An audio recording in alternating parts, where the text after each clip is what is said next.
Hey YouTube, it's Maddie the Emptiness Scrapper. Welcome to my channel. I'm so glad you stopped by.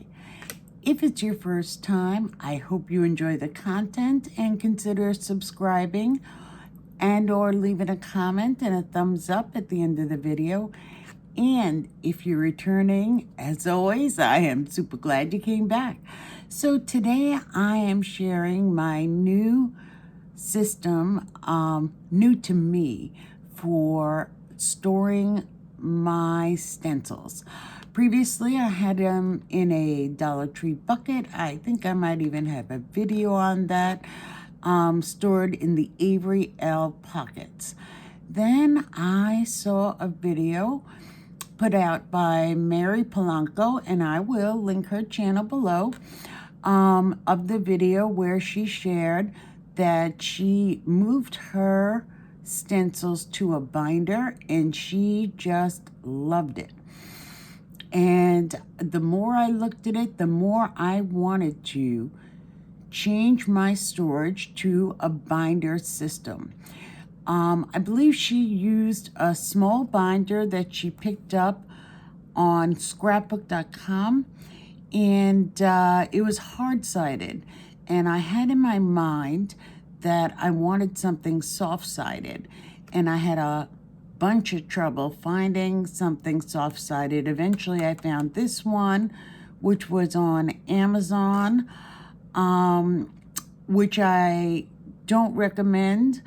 Go with Mary's, I believe, if you don't mind a hard-sided binder.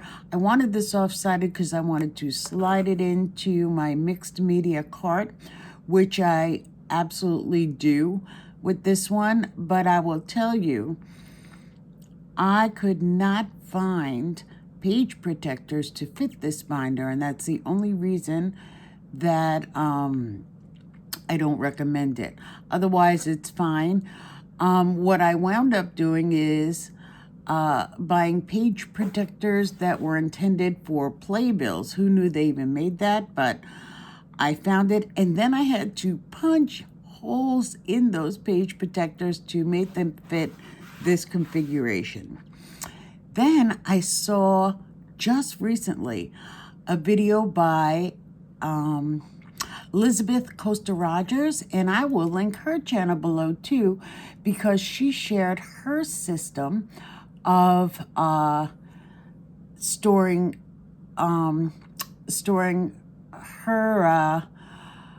her stencils as well. And even though I am using the binder and not her exact system, she gave me a great idea.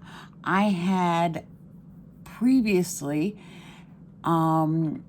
made samples that I used to keep in a different mini binder, and now I didn't know how I was going to deal with that because I had this binder that was in that binder, and she stored the sample together. And so I did what I love to do. I took other people's ideas and I adapted it to work for me, and I'm excited to show you what I came up with. Now, since I changed it a bit and am now storing the stencils and the samples both in the binder, I had to order additional page protectors. So it's almost complete, but there are still a few that I have to add to the binder, and I will do that as soon as the page protectors arrive. So this is what the binder looks like. It's soft. It's made out of some sort of plastic. The exact size for it is, let's see, because I don't really have a clue. I'm going to have to do this so that I can see and tell you. But it looks like it's about 10.5 inches. So I can show that to you now that I read it. 10.5 inches. And going this way, the shorter side looks like it's about 7.5 inches. So if you want to see, comes out to around 7.5. I don't know if you were able to see because of the glare, but take my word for it. 10.5 by 7.5, and it seems to be a good fit for even the largest stencils that I have, so I'm happy with that. So when you open it up, I have these that are waiting for my new page protectors. So when they arrive, I can just slide a backing piece through. I measured them, cut them, and I'm trying to do a better job of my organization. This is a cloud stencil, which I did not make a sample for, so it's a good one to start off with. So here you can see I have the stencil and the sample facing, and I thought that is super fun. You know, if I didn't have the samples already made, I may not have included a sample because I think you can see pretty well without it.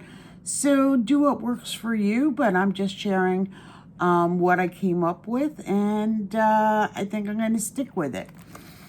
So here I tried to have all the smaller sizes together, and because it's a, you know, a binder, I can move them around if I need to when I add additional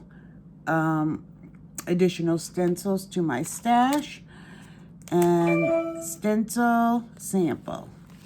So I'll skip to some other sizes. This one, and I have two of these, and this one are self-adhesive stencils that I got at Dollar Tree, and it may be like the best stencil I ever used. The self-adhesive works great. I got it years ago. I don't know if they have any others like it, but I just wanted to point that out. This one was in the paint section, and you can see stencil sample. So you can see how well it works or how not well it works.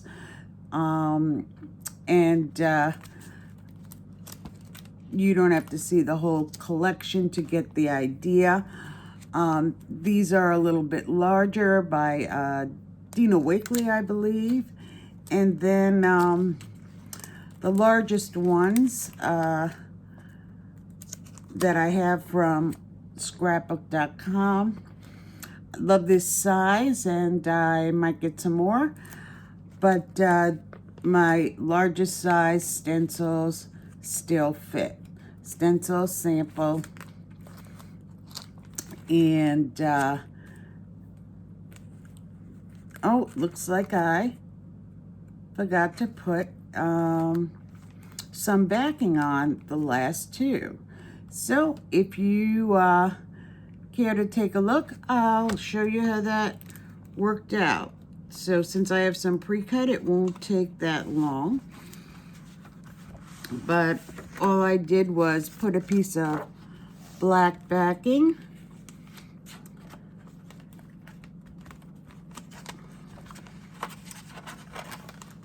in the page protector. Why don't we do this the easy way?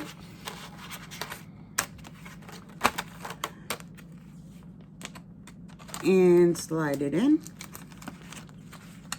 so that you can see the stencil facing the sample, and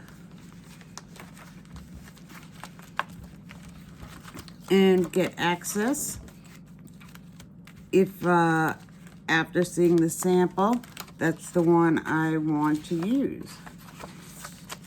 So there's the sample for this one.